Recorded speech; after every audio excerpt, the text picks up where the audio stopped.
95% of all telephone and data is transferred over submarine cables. Not satellite. Not satellite. Over land, the voices travel from tower to tower on a radio beam, being amplified and re-amplified at each relay point along the way. However, since relay towers must always be in sight of each other, inevitably the limit to radio relay transmission is the ocean. Radio telephone communication of another type has been in service across the Atlantic for many years. Radio waves are beamed to the sky and reflected down to Earth on the other side of the ocean. However, nearly all the wavelengths available for telephone communication have already been put to use to handle the ever-growing volume of international calls. It's what allows us to rely on instant everything. Phone calls, banking, web surfing, email, streaming video, and other communication. Heavy case? And it all began 150 years ago. We have here samples of the early cables from the 1850s. They're coiling it the same way they did in the 1800s. Some of the items have not been on display in more than a century. With this cable now, it was what, minutes? Yeah, that's right. It sounds like this was the original information age. That's right. If you've ever phoned or emailed someone on another continent or browsed a foreign website, if you've ever phoned or emailed someone on browsed a foreign website, you can dial up some gratitude for something that happened a century and a half ago. It's been 150 years since the first transatlantic cable began ushering in global communications. And now tech giants are taking that undersea revolution a big step further. Here's Mark Albert. When you pick up the phone to reach out and touch someone across the oceans, it's only possible because of Satellite. Not satellite. ships Not satellite. Not satellite. like the Global Sentinel. This is cable tank number 1.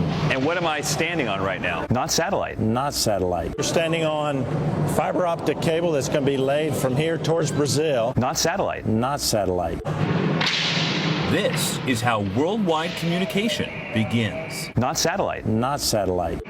Jeff Sanders is a captain at TE Connectivity Subcom, which calls itself the world's largest provider of under-ocean fiber optic cable. Not satellite. Not satellite. They're coiling it the same way they did in the 1800s. He gave us a rare view of more than 900 miles of cable spooled tightly by hand in one of 3 side-by-side tanks aboard the ship anchored in the port of Newington in New Hampshire. Not satellite. Not satellite.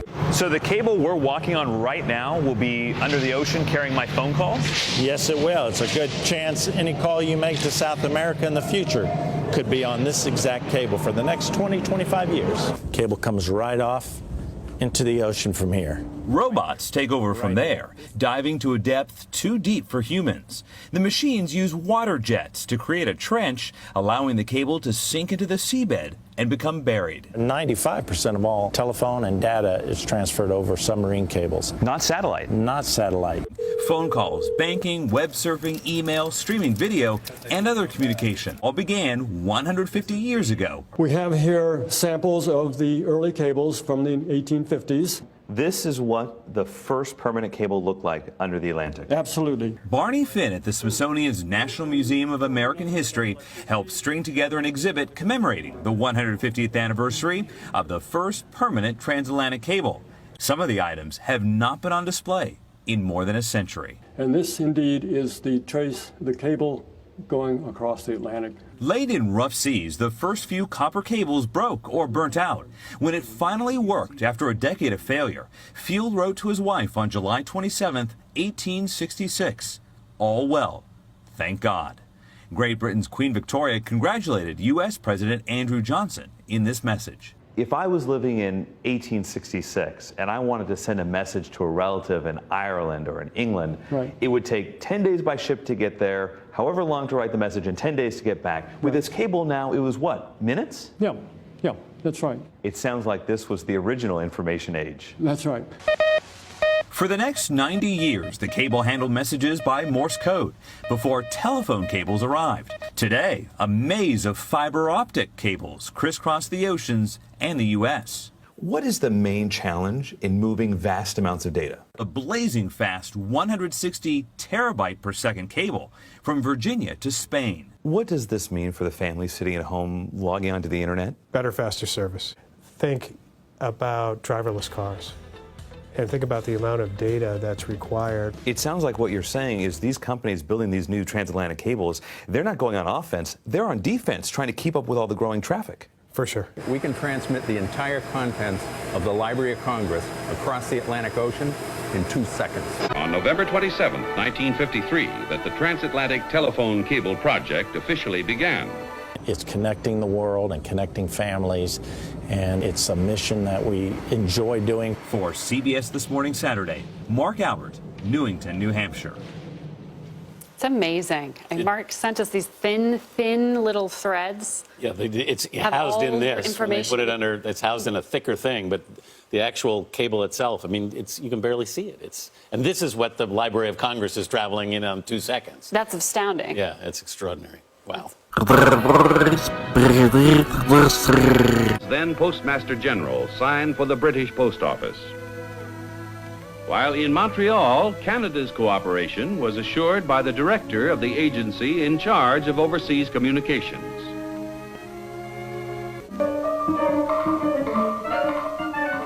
Communication by voice has always involved a kind of broadcast. Long-distance service became a reality.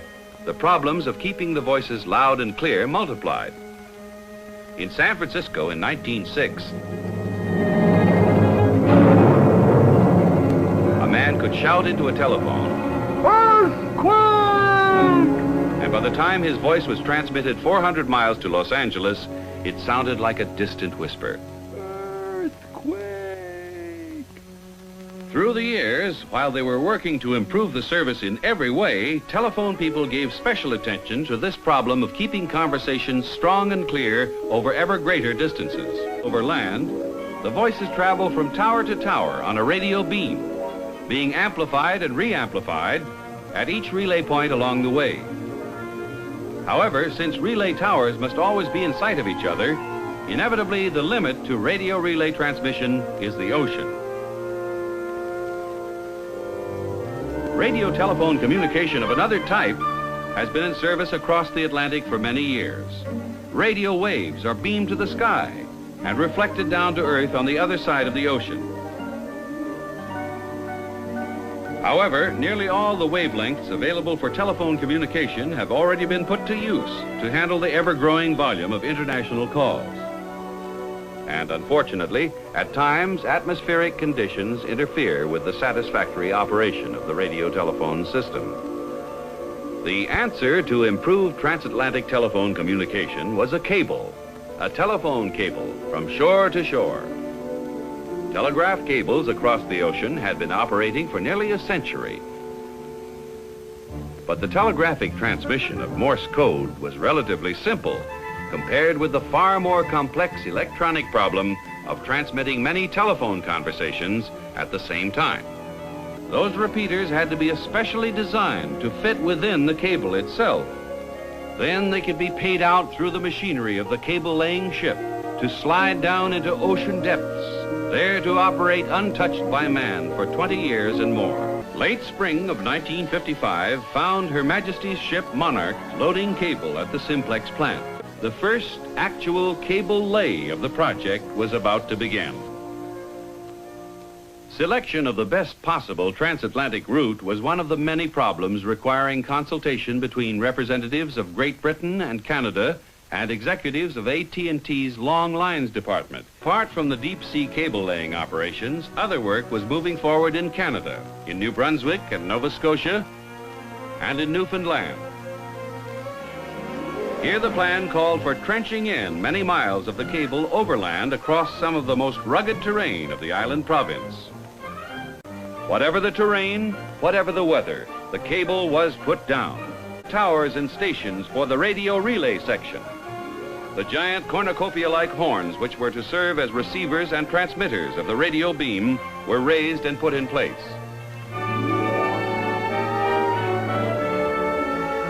She was a hurricane.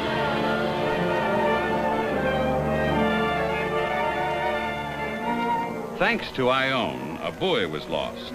A buoy the Monarch had put down far at sea at the end of one of her cable runs. Ion's winds had torn that buoy loose, and the cable end was somewhere far beneath on the ocean floor. After long days of grappling, that end of cable was caught at last. Hauled up from the sea, it came onto the foredeck where a splice could be made and the Monarch could continue on her way. The radio relay towers and shore stations were ready to receive the first words the cable was to carry. Installations were complete. Auxiliary power supplies ready for their need. In the overseas telephone exchange in New York, all was prepared for the added volume of calls the new cable would make possible. The personnel were trained, new positions standing by. In London's international exchange, there was an equal readiness for the new link. The buoy was sighted off Clarenville, that buoy which held the final end of cable leading to the Clarenville shore station. With the raising of that buoy, the final chapter of the Atlantic crossing was ready to be written. In the Monarch's log, the most important entry it had ever known. Final splice completed. Monarch's task finished.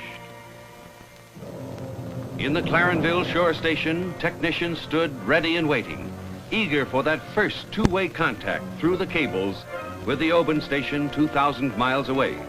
The test was quickly passed, with voices racing swift and clear across the conquered deep. There were many who had brought this thing to pass. Through the efforts of thousands of Americans, British and Canadians working at 100 different tasks, a significant contribution to communications history has been achieved. The world is smaller today for their efforts, the kind of international cooperation which has brought to reality the voice beneath the sea.